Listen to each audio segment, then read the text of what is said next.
Hi, everybody. This is Namrata Kalia, your admin here at Moms and More.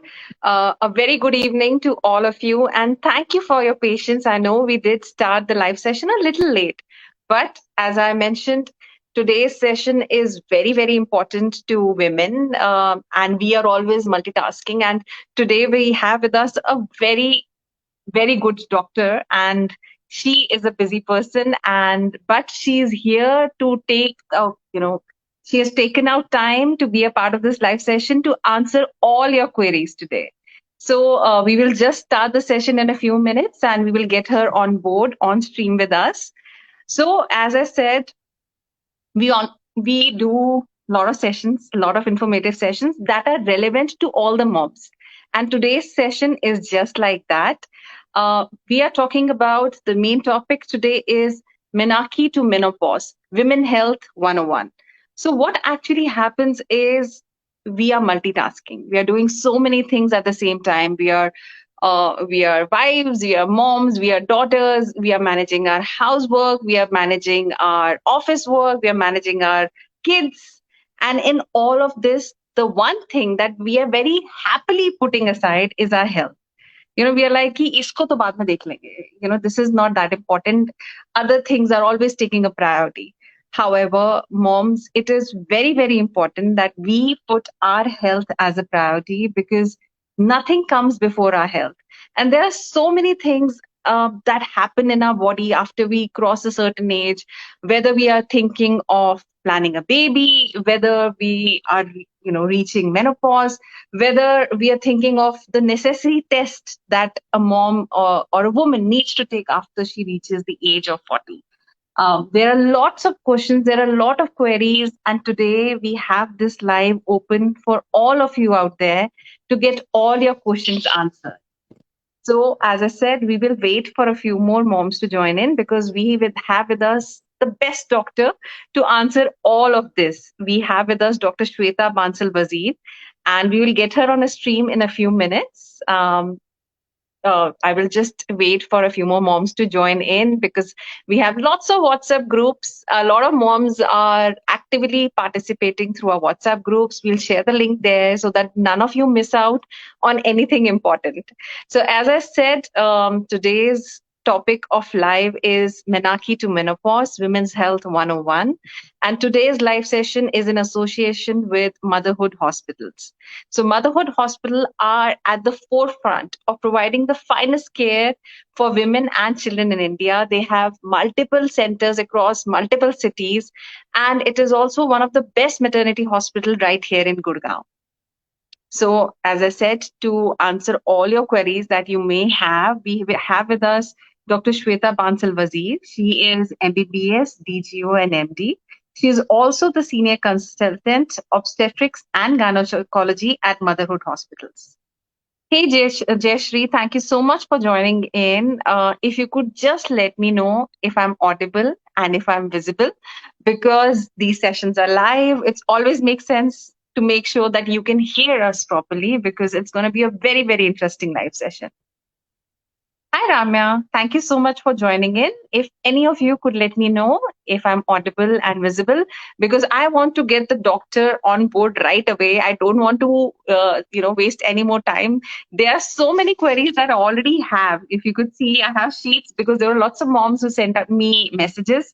So I would want to start the session ASAP. Thank you so much, Ramya. Thank you so much, Simi, for informing. So, as I've already mentioned, हम moms सब कुछ कर लेती हैं, but health को हमेशा back burner पे रखते हैं. But today's session is not about your children. Though I know there are lots of moms who have sent out questions for their children as well. So we will of course take care of that. But it is about you as well. And the topic on hand is Menarche to Menopause, Women Health 101. This session is in collaboration with Motherhood Hospitals. And as I mentioned, we have with us Dr. Shweta Wazir. So let me get her on stream.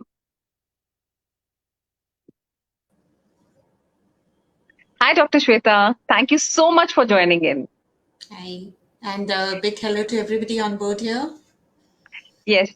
So I'm going to introduce Dr. Shweta again. She is MBBS, DGO, and MD. She's also the senior consultant obstetrics and gynecology at Motherhood Hospitals.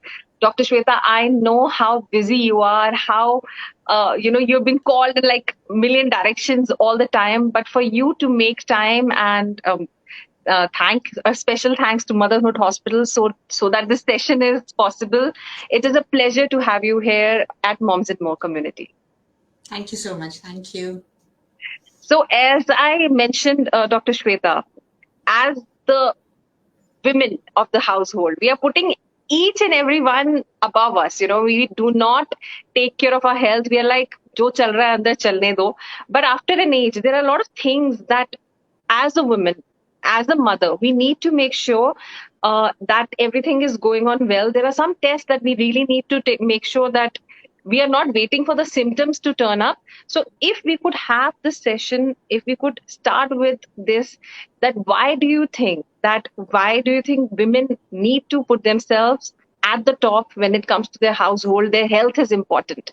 Why do you think women need to put themselves on a priority? Okay, see, a female spends around 12% of her life right from birth to menarche. Okay, she spends 40% of her life from menarche through her reproductive years till she reaches menopause. And the rest 40% she goes from menopause through her postmenopausal years. Okay. Now, why I'm mentioning this is vis-a-vis when you have your pregnancy and your postpartum period, that's somewhere between 12 to 21 months, even in a Yeah. very complicated case. So that's only 2% of our life. Now, what is really important is we give a lot of importance to preparing for pregnancy and childbirth, whereas this is only 2% of our lives. And we need to understand as a woman that we need to prepare ourselves for those 40% during the reproductive years and the 40% post reproductive years. So 80% of our lives is when we are very, very unprepared for. We need to understand what the health problems are from menarche to menopause, and maybe further beyond that. It is said that life begins at 40 for a woman, so she should be knowing how to manage herself post her menopause as well. So that is why it's really important you prepare for your pregnancy and your childbirth, but at the same time be aware of what is important to identify yourself, continuing identify as a woman. That is more important, right? So well said, Dr. Shweta, because you cannot actually pour from an empty cup. That is one saying that I truly believe in, because while you're taking care of everybody in your household, while you're managing and juggling so many roles, if you are not in the prime of your health, I think the whole this life that you've built will come crashing down because you're holding so much on your shoulders. So as you very well said, be it from menarche, be it menopause, be it you're prepping your body for pregnancy, you really need to make sure that your health is a priority. So Dr. Shweta, we had announced that we are having this live session, and there were some queries that came from moms who couldn't join, and there were some queries that are like basic questions that I would like to ask you before I start taking queries from the moms who have joined us live. So the first question that has come up a lot is for moms with children in teens, and actually children 11-year-olds and 12-year-olds, even as early as 10. So the periods, the menstruation is happening very early in girls these days, and a lot of them, the parents are a little concerned. What could be the reason behind it? Is there something wrong that is happening? Should they be worried about it? Mhm. See, what we're talking it is menarche, that the onset of Yeah, menstruation. Okay. So ideally, in specifically, I'll say what studies have shown in India, the average age of menarche is like used to be somewhere between 12 to 13 years of age. yeah, But globally, there is a trend towards an early menarche. So now, even our definitions are changing, and we say that a menarche occurring, say, before the age of 10 years, we would be concerned, but we are not concerned anywhere between 10 to 12 years of age. Now, this has some specific reasons, and we need to understand that. We need to understand the implications of this early menarche, and we need to take steps accordingly for our little girls. So what is it that predisposes to early menarche? One is, of course, genetics. A daughter would have menarche at a similar age when her mother had, but this is not the only thing. We do have a lot of nutritional and lifestyle factors responsible for it. The lifestyle factors, they start right from infancy. Like, very early infancy, babies who are formula fed, who have a lot Yeah. of subcutaneous fat, they tend to have an early menarche. Then, Okay. as the child grows, if the child is obese, those who have got a high body mass index, and what is responsible for that is the sugar sweetened beverages, what we are like, unfortunately, we are giving a lot to our children these days. Yeah. So, the increased fructose content in these all sugar sweetened beverages, that leads to these problems. Then there are some chemicals which expose us to hormonal imbalances. Say, for example, the pesticides, like, the various medicines that are being used in plant products or in, our fruits and vegetables. Then some environmental hazards that are happening, like, food additives, what we are using. So all these things collectively are giving an early menarche. Most important thing is the stress. Nowadays children are very stressed right from the time they enter their, they're about to enter their teens. They are being overexposed to things, and they undergo chronic stress, and the chronic stress just matures on hypothalamic pituitary axis, and it leads to an early menarche. So Yeah. what, as a mother, what we can do is we need to have some health education of the children as well as the mothers themselves, because see, early menarche has got a lot of physical and psychosocial problems equally. Like, when I talk of physical problems, early menarche means the epiphyseal growth of the children would happen early, so it would lead to a shortened height. Okay, then Mhm. they enter into anxiety, depression. All these little girls are not able to manage themselves. They do less, not performing so well in the school. All these things that ultimately culminate into Yeah. problems. Long term risk, we do have, like, if you have early menarche, there would be metabolic disorders, there would be cardiovascular disorders, like, something like polycystic ovaries. It is very common these days because of attaining menarche so early and because of our lifestyle problems, right? So Yeah. what is important is health education. We need to emphasize the concept of exclusive breastfeeding to the baby, right from the day when the child is born. We need to keep them away from all fructose containing those sugar sweetened beverages. We need to have that healthy lifestyle, inculcating sports in their daily activities, taking the screen away from them as much as possible. So all these things are ultimately, going to help us in the long run. And we need to understand that convenience, it always comes with some cost, so we can't as mothers look at convenience always, right? Yeah. Very well said. I mean, sometimes you don't, as a layman, you don't understand how each and everything is linked. How the diet is a factor, the stress, your environment, all of these play a factor, a role in how your life develops. So if we can give some, you know, good habits, right from the beginning, it might just help out. And thank you for clarifying that there isn't anything to worry about children getting their menarche or their menstruation from like 11, 12 years old, because that has become like a normal norm. And I've had so many moms, there are so many queries, they get very worried, because while we were growing up, the usual age was at least 2, 3 years more. It was 13 leading up to 15, and a lot of them are having it early. And you explained the reasons behind it. So moms, if your children are in that age group and they've got their menstruation, the menarche is happening, don't worry. Dr. Shweta has explained the reasons. And if your children are way young, she has also given you the reasons what can be done to make sure that the onset does not happen early, and you don't have to worry about it. Thank you so much, Dr. Shweta, for that.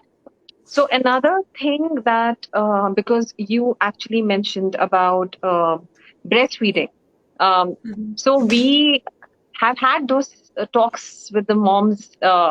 in during pregnancy. Why? So I would just like to touch upon two things: how to prep your body, because there are a lot of complications also happening, and I know most of the things are happening because of our lifestyle. A lot of problems that women face are lifestyle issues, and two things is irregular periods, the PCOD, the PCOS, which makes the pregnancy very tough. So, what can be done for that? Because that is a query that keeps coming up. And how to prep your body. So, if you are going for a planned pregnancy, you have given it a thought and you're thinking that, okay, now I want to go ahead and plan my pregnancy, how to prep your body for it. So, if you could help with these two queries, please. Okay. See, when we talk of preconception health, that's what we are talking of right now. There is something what we say medical optimization. Okay. Gone are the days when you need to go to a gynecologist when you get pregnant. Initially it used to be shown in our movies that the woman started vomiting and the mother-in-law would say that, oh, she's pregnant, let's go to a doctor. Right? So those are not the days right now. Rather, the preparation for a healthy pregnancy, I would emphasize and say that it begins even before your marriage. It's important that when you look for a boy for yourself, have a premarital compatibility checked with your gynecologist. That is this person compatible with me medically to have a normal baby. Okay, that is the first thing, which is like we really emphasize that, astrological compatibility could be important, but medical compatibility is even more important. Okay, so things like, suppose a woman is a thalassemia carrier, then we would emphasize that, okay, please don't get married to somebody who's also a thalassemia carrier, because then there would be a 50% chance that the baby would be affected, right? So in that case, we need to look at it and we need to take a call that is it, really essential to move ahead, or we can rethink about it, right? So Yeah. that's one example. Plus, we should look for certain medical tests that definitely we should go ahead. And when we consider like post-marriage, the first thing is to have a planned pregnancy. Women today are not like ki जो होगा देखा जाएगा, that kind of a concept should not be there. We have to plan our lives. We have to see that, okay, when we are physically, mentally, financially ready to become a mom, only then you should become a mom. It's not that the age is ticking or the clock is ticking, so you should hurry up in this process. Like, all our moms and mom-in-law says, you need to prepare yourself. You need to visit your gynecologist. Look for your very basic test. Is my hemoglobin, my thyroid, my sugar, all these are medically optimized. Can I become pregnant right now? As you rightly spoke about polycystic ovaries, now when we come across something, when we have ovulatory disorders, see, it's very distressing to just keep on trying, and then understand that, okay, we have a problem and we just can't conceive. And when you go to a gynecologist, she just tells you that it is not a disease, it is a lifestyle problem. So what Yeah. is required is you need to optimize yourself in terms of your health, in your day-to-day health. So when you have polycystic ovaries, you need to concentrate on maybe reducing weight, but reducing weight is like something which is not very easy. So what we tell our patients is you need to just have 150 minutes of moderate exercise in a week, out of which 90 minutes has to be like a aerobic intense exercise. Okay, so if you maintain on that, you would be losing say 5 to 10% of your body weight in just 1 year. Okay, so this is how you have to go slowly, losing on your weight. At the same time, take the help of your gynecologist. Maybe there are some medicines that are needed to help you lose weight and plus regularize your periods. So this is one way where we, keep a check on our ovulatory disorders. At the same time, when we go about preconception health, we need to check the partner if he is medically fit. We need to see whether we are vaccinated against whatever vaccines are available in the market, and we have got a good immunity so that we don't fall sick during our pregnancy. And, your gynecologist will look at your history, will look at your family history, and will try to figure out, is there any complications that might come up in the pregnancy?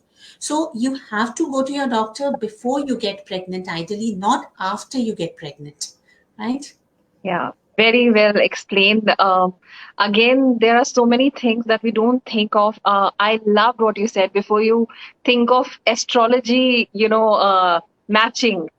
It's very, very important. And I hope moms who are a part of this live session, you do understand and you share this with somebody you know who could benefit from something like this. Because there are a lot of, as I said, there are a lot of more new issues that have come up in the past 20 years that were not happening earlier, be it related to PCOD, as Dr. Shweta mentioned, or leading up to pregnancy. So it's important, A, to go to experts, go to your doctors, not just wait till the last minute, but when and ever, if you're going for a planned pregnancy, it always makes sense to have a doctor by your side, somebody who's able to guide you what your body needs, what your husband's body needs, so that you have a hassle-free pregnancy. And very well explained, Dr. Shweta. Before I move forward, there are so many questions, and I don't want to miss them out. And most of them are related to, because we touched on periods. A lot of the queries are coming about, again, irregular periods. When should they worry about, or when they need to go to a doctor? Some are having really painful periods. Some last 7 days. Somebody's mentioned that every month the duration is reducing. So there are lots of queries regarding menstruation. So these are some of the basic questions that I saw, because there are lots and lots of queries, but most of them are based out this really painful ones, irregular ones, and what was the next one? That yes, they last like 7 days and the circle is reducing. So which out of these is something that really needs a doctor's intervention? Okay, now, to make that understand, it is like just, I would try to tell you what is a normal menstrual cycle, just 2, 3 sentences on that, and that would answer most of your queries. See, a normal menstrual cycle is supposed to be, the cycle length has to be on an average 28 days, but that doesn't mean that 27 and 29 is abnormal. Okay, we look at it that somewhere between 21 to 35 days is absolutely okay. But Okay. then again, you need to look at it. If in the last month, suppose I had it at say 21, 22 days, and in the next month, I'm having it at say 34, 35 days. So I would be worried that why such a big variation? Okay. So it is not mathematics. We look at it that whenever a woman's perception is that my cycles are getting irregular, we want to investigate that. Okay. Now, if I talk about the flow, the Yeah. average woman would lose around say 1 ounce or 30 ml of blood in a cycle, which is not a very big one. We feel that okay, we have lost so much of blood and that's why we are feeling drained out.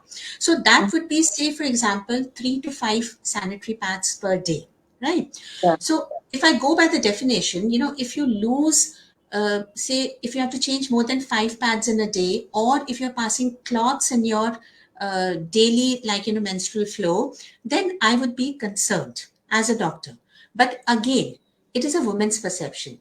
If she feels that okay, the flow is so much that it is disturbing my quality of life, that is what the FIGO guidelines are, then again I want to look into it. Isn't that maybe 3 months back her flow was very good, but now it has become heavy for her, so I would like to investigate it. Okay, now as long as the duration is concerned, we look at it somewhere between 2 days to 5 days is absolutely normal. Okay, some women think that, oh, my periods have always been for 2 days. I'm okay with that. As long as the flow in the first 2 days is fine. I mean, be blessed that you're not bleeding too much. We'll be okay with that, right? But suppose your periods go beyond 5 to 7 days, then it's definitely distressing. I mean, you can't, out of 30 days, you can't be bleeding, say, more than 5, 7 days in a month, right? So we would be looking at it and we would stamp it as heavy periods or menorrhagia. Okay, so this is the definition of irregular periods on one side and menorrhagia on the other side. Okay, Understood. next, when we come to dysmenorrhea, what we say painful periods. Okay, Yeah. now painful periods is one, it could be a primary dysmenorrhea. You started at menarche and you have always been having a painful periods. This is more of because of the hormones produced because of the prostaglandins. So we call it primary because it is right from the day of you started when your periods happened. Okay, we do have medicines to that. We look into it that okay, what the cause would be, but what we counsel the patient is that slowly your pain will reduce because pain is a very subjective phenomenon. It is in your mind. Some people may perceive it as more, some may perceive it as less. It's not that we don't treat it. We give you medicines to bring down the pain, to bring down the bleeding, but with every month passing by, things become easier and easier.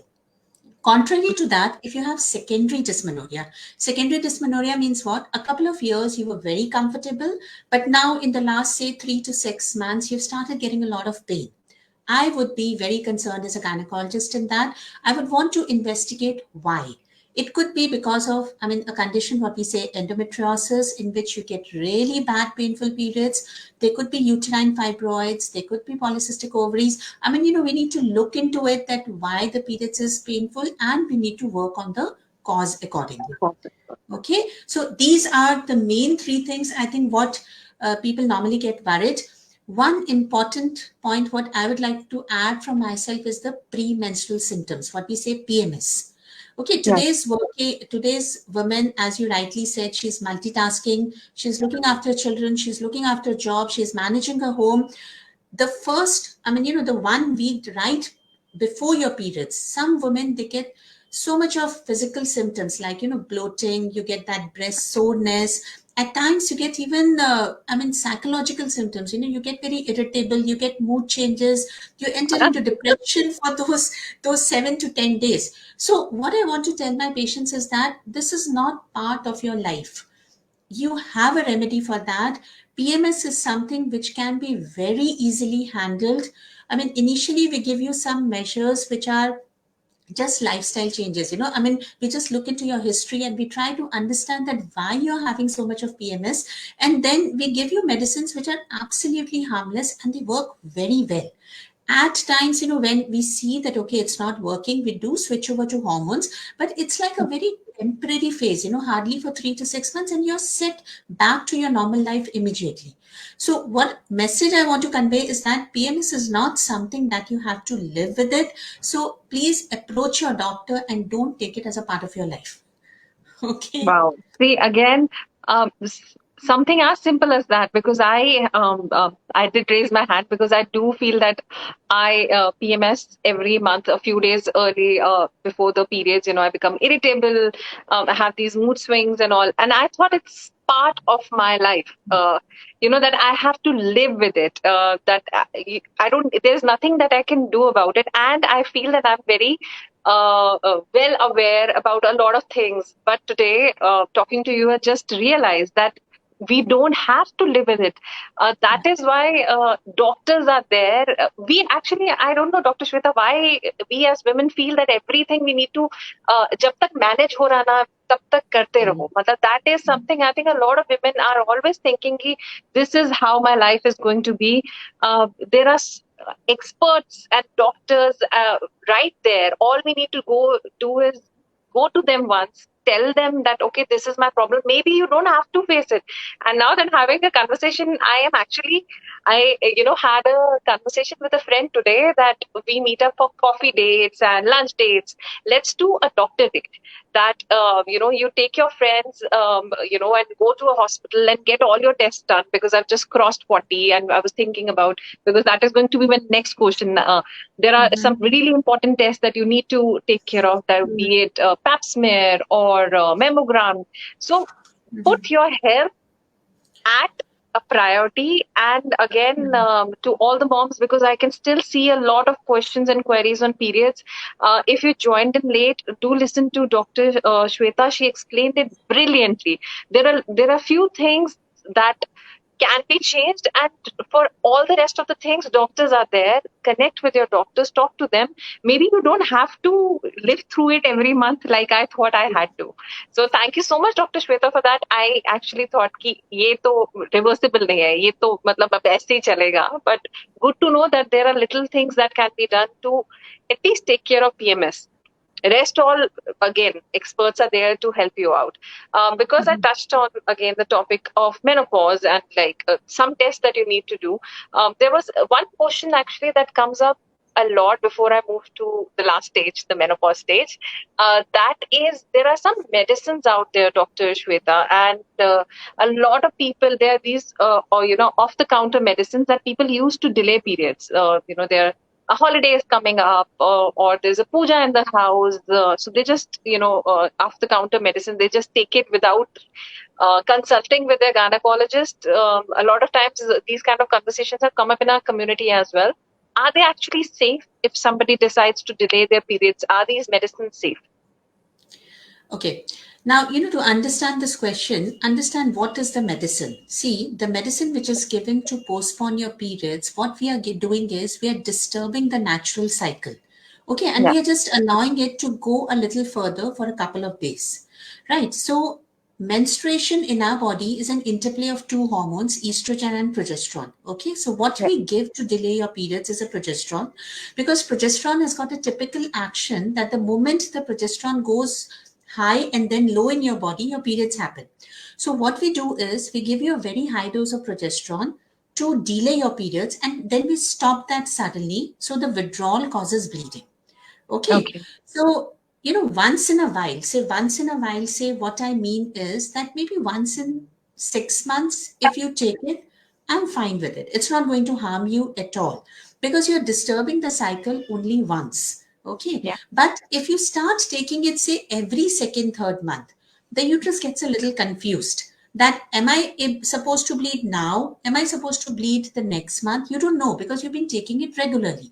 Similar is the answer for emergency contraceptive pills. It's Yeah. a similar thing. People think that, okay, why should I go on a regular contraceptive? There is an emergency pill available over the counter. I don't even have to go to the doctor for that. But then understand it's a high dose of progesterone. So it is going to just disturb your cycle, and it is going to make your uterus so confused that next time when you're trying to actually go for a conception, the uterus would be like, I don't even know that when I have to ovulate. Okay, so it would be all a haywire mess, and then you would need a series of hormones to set right the hormonal imbalance which you have been creating up till now. Okay, so what the summary is, once in 6 months maximum, it's okay. But every excuse, everything, I need to go on a holiday, let's postpone. I've got my daughter's exam, let's postpone. I mean, sometimes you need to understand that you have to work out ways to live with this condition. Okay, it's Yeah. not important that, okay, you have to sit at one place for 2 hours, so you just have to postpone your periods. Why? I mean, you can just bear with it, and you can just work out ways to handle it in a better way. That's how it should be, right? Very again, and you touched on the over-the-counter contraceptive pills as well, because that was my next question. Because there are a lot of people who have actually started thinking that we don't need to take any precautions. If it happens, it happens. We'll just pop the pill. So there is a natural cycle of our body. We need to respect that. As Dr. Shweta very well, clearly mentioned that once in a while, and once in a while is not like once every second month, once in like 7, 8 months, if it's needed, all right, but don't spoil your natural cycle, because it's very, very important to maintain that, because your body, it's a healthy system. We should not mess something which is going on well. So, Dr. Shweta, there are again a lot of more questions coming up on, as you said, control your period. So now there are options of cups, and then there are tampons. Are they all safe? And let's say tampons and cups, can young girls, the girls who are not sexually active, can they use it? Is it safe? Maybe like a brief information on that. As much as safety is concerned, it's not an issue at all. Okay, even with the menstrual cups, a major advantage with the menstrual cups is it is biodegradable. So we are definitely, returning a lot to the environment, and we are making good out of it. But the problem with the menstrual cup is the comfort, because you can understand a nully, I mean, somebody who's not sexually active at all, or who did not have children, would have a smaller introitus. So she needs to understand the right technique to insert it, and she needs to have that confidence. This could even mean like, going to a gynecologist and just understanding how to remove and how to insert it. Because I'll tell you one incident I remember in my OPD. I had a little girl, I mean, not little, like, on that 15, 16 years of age, coming to me in a very petrified state, that doctor, I have just, I've lost my menstrual cup. and she was almost on tears, that how do I get it removed? And what I did was just 1 second procedure, and she was like absolutely horrified that it's going to cause cancer and it's going to really hurt me a lot.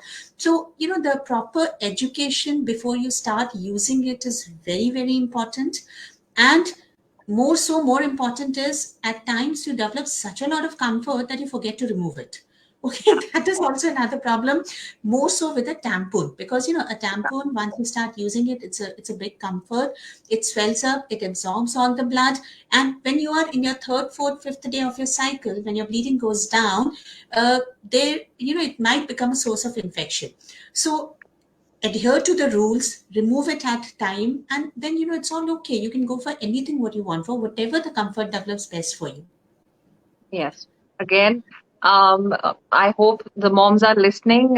And again, you touched up on a thing, something. So I moved to tampons. I have to yet to move to cups because I feel that it's environmental friendly, and the change is always a little tough to adapt to. But going to a doctor regularly for all your concerns, just I think what we need to understand is doctors are like your friends. You need to talk to them. If you have any concerns, they are just going to be there to help you out, because there are so many other concerns, Dr. Shweta, like something as simple as contraceptives, like IUDs.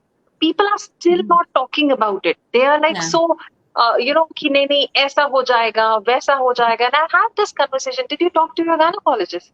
And they're like, nahi. So I think we need to understand that you need to treat your doctor, your gynecologist as your friend, a knowledgeable friend, not somebody who's Googling stuff, because the doctors are there to guide you according to your body. So I think if anything, all the moms who are out there, if you can take away is talk to your doctors. Your doctors are your best friends when it comes to your body. Any queries that you have, of course, we are here to organize such interesting live sessions. But for any detailed things, I think you should go to your doctors. So, Dr. Shweta, coming to the contraceptive like IUDs and pills, a lot of people are scared that if I go on pill, it's going to spoil my circle, and if I want to get pregnant, it will not happen. The same is with IUD. There are misconceptions like if I get an IUD, when I remove it, it's going to scratch my uterus and I'll not get pregnant again. So if you could just help out the moms with these kind of queries. Okay. See, when you go on a contraceptive, no, I mean, definitely you have a very important advantage that you will not get pregnant. But the another very major advantage with a contraceptive is that it really makes your life comfortable, and it regularizes your periods. Or more so with an IUD, some of the people here might be surprised to know that it stops your periods temporarily, and it makes your life very, very comfortable. Now, again, see what a contraceptive does is, say, for example, if you pop in a pill, it inhibits the egg from coming out. So ovulation doesn't happen. So this is the basic fundamental of a contraceptive pill.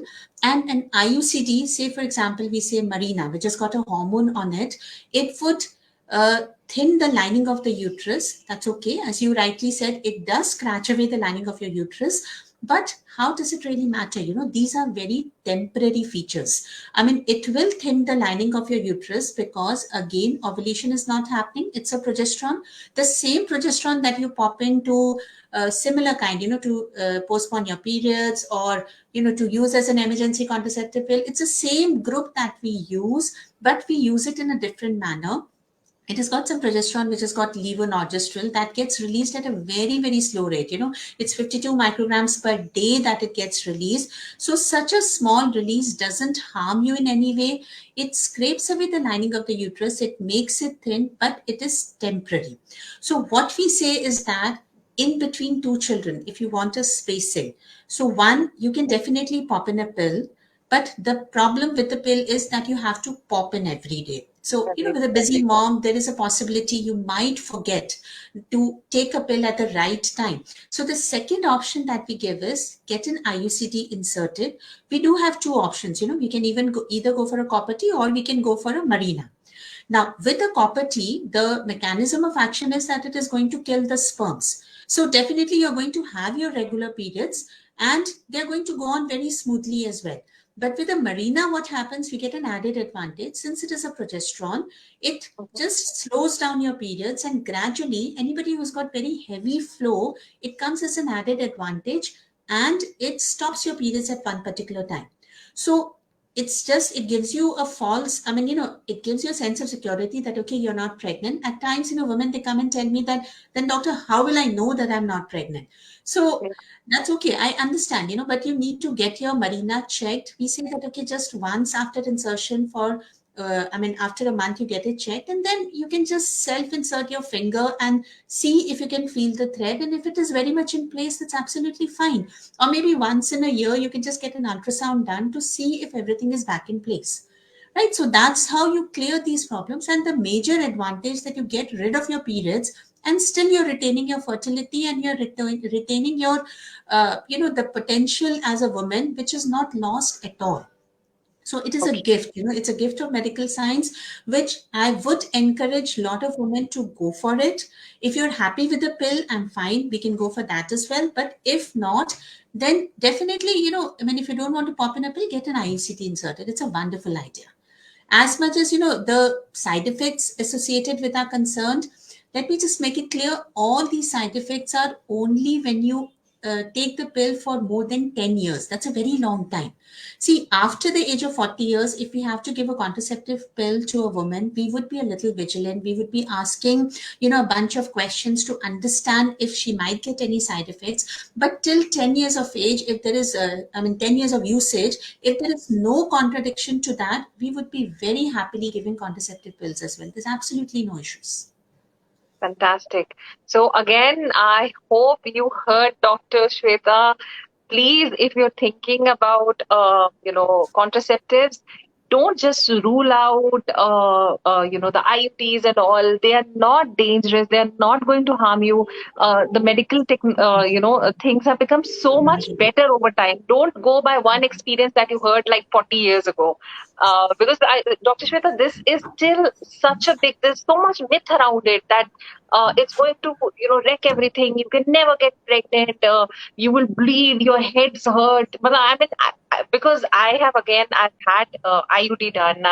Got my pills done because I believe in safety. Because because I've had my baby and I want to take my precautions. I don't want to, again go by Google that okay, this method works and that. I don't want to leave anything to chance. So I've done all that.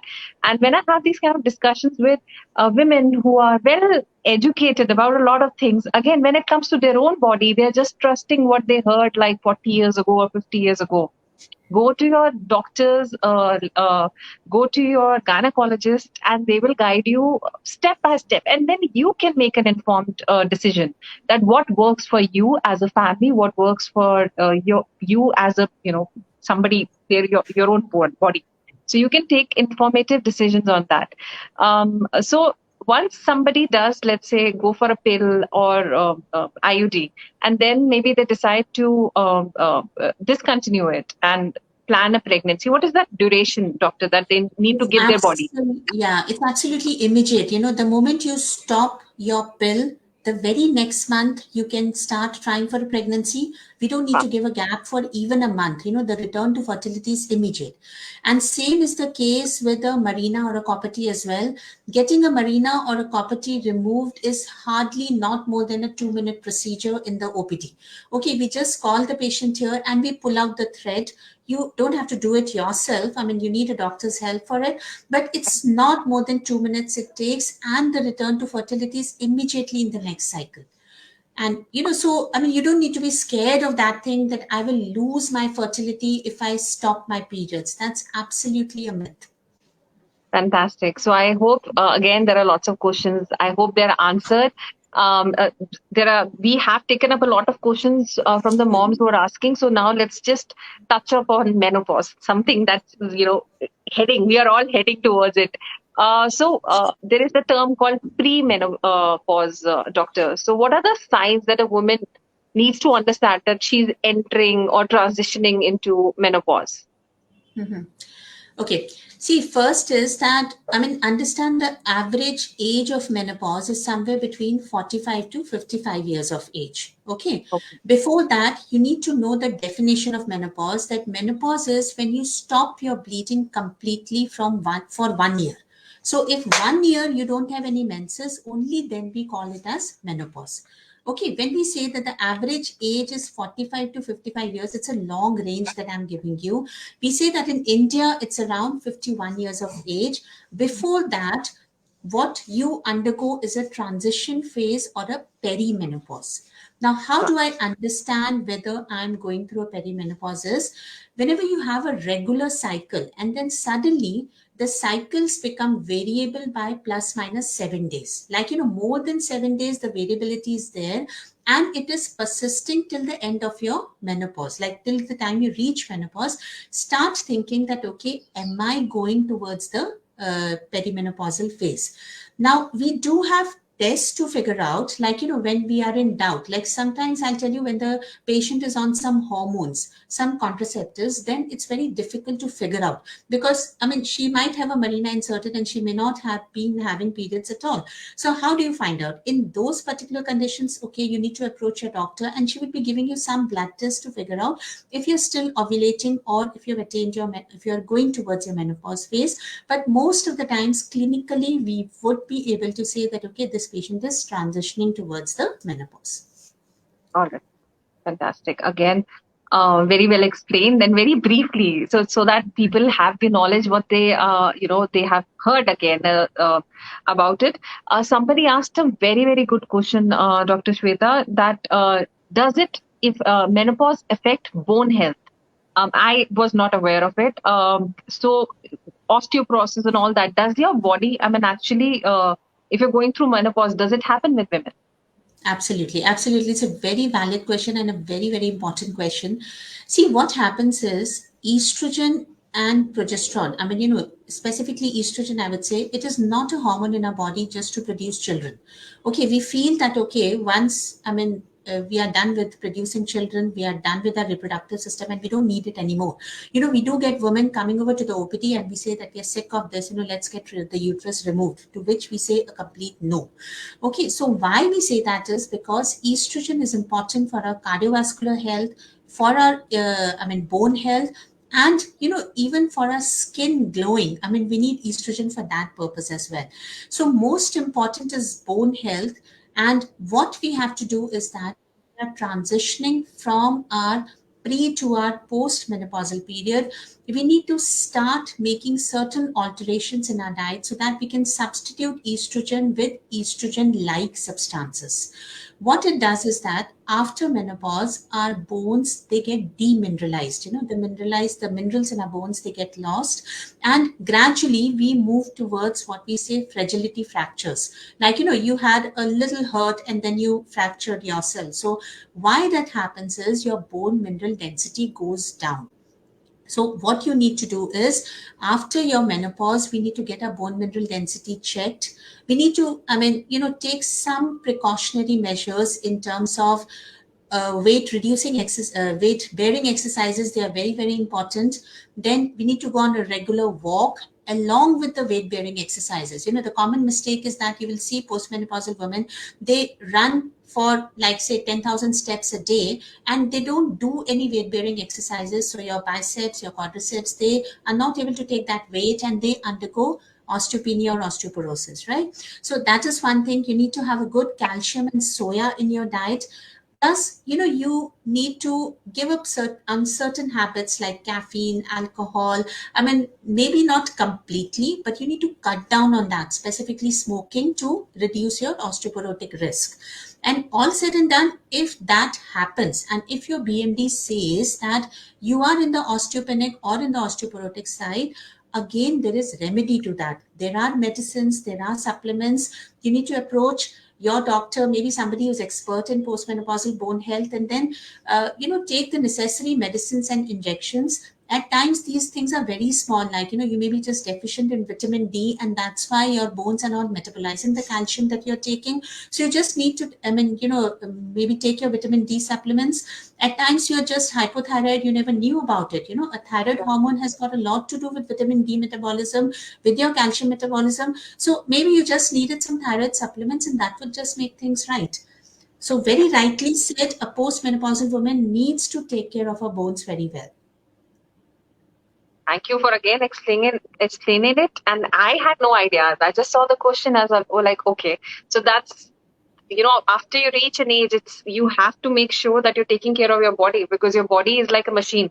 If it's running well, everything will go on. If you don't pay attention to it, it is going to disintegrate very fast. I know we are running out of time. We'll just take two, three more questions. So somebody was asking that I am in my early 30s, doctor, and my periods are only 2 days. Should I be Mhm. worried?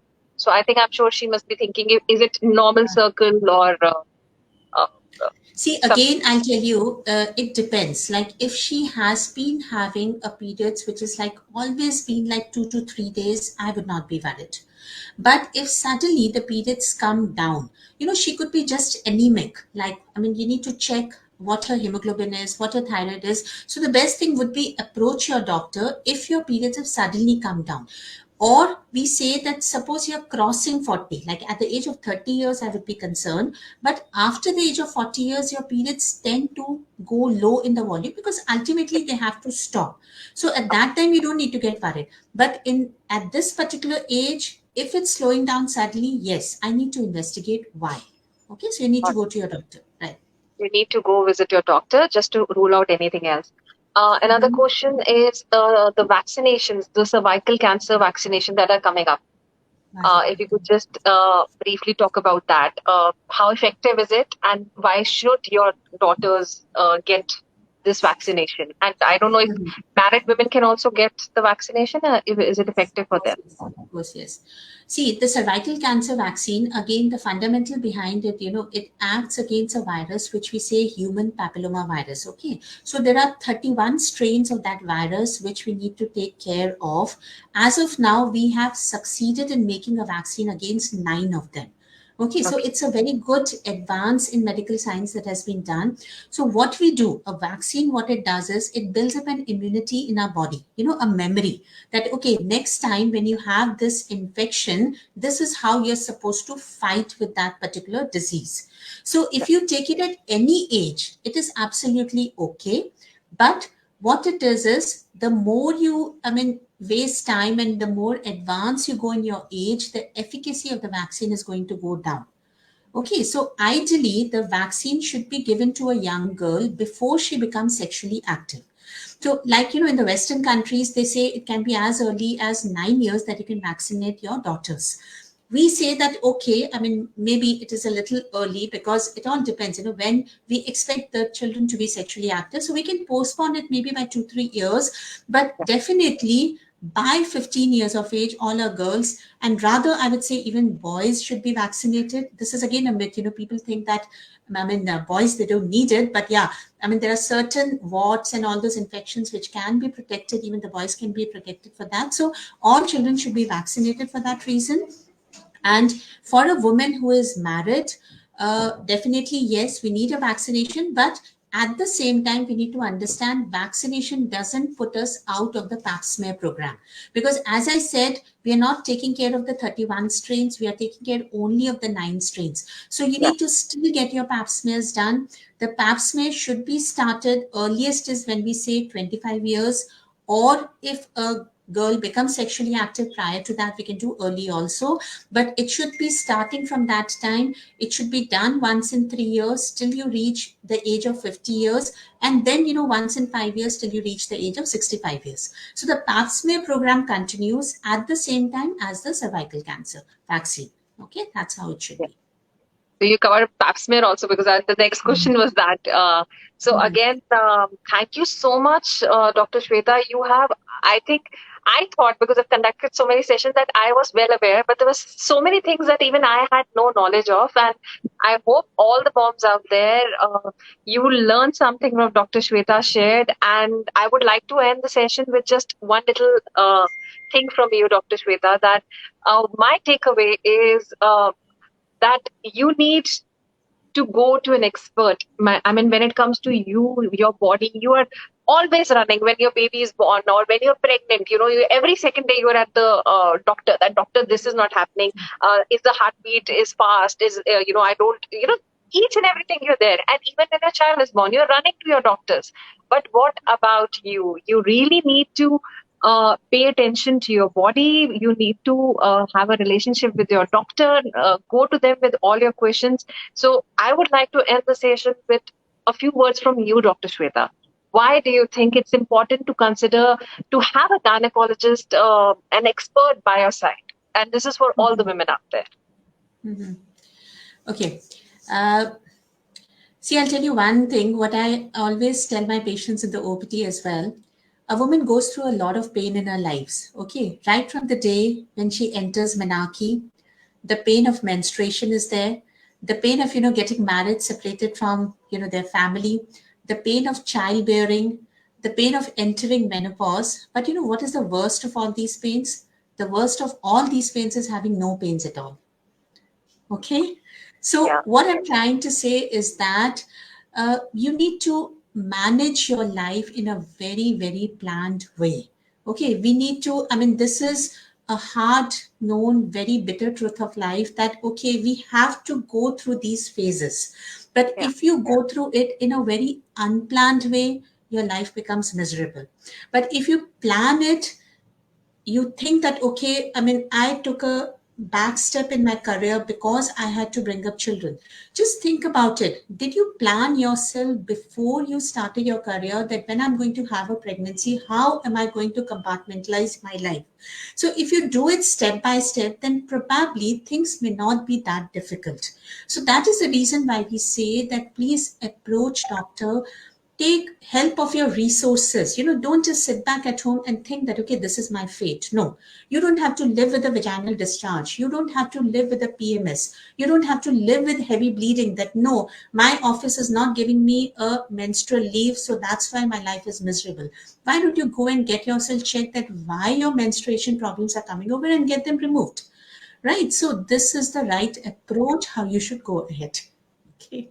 Fantastic. How beautifully have you explained. And I thank you and I thank Motherhood Hospitals for, organizing this session. And Motherhood Hospital does have some amazing doctors. Wherever you are, based out of, do approach your doctors with any problem that you have in your life. You don't have to live with it. As Dr. Shweta said, you can manage it. There are things out there. Don't take all the weight on yourself that, okay, this is my life. Nothing can be changed. A lot can be changed with you taking the right steps with your doctor. Thank you so much, Dr. Shweta. I think one of the best sessions that we have had today. Thank you so much for being a part of it. Thank you so much. Thank you. My pleasure. Thank you, doctor.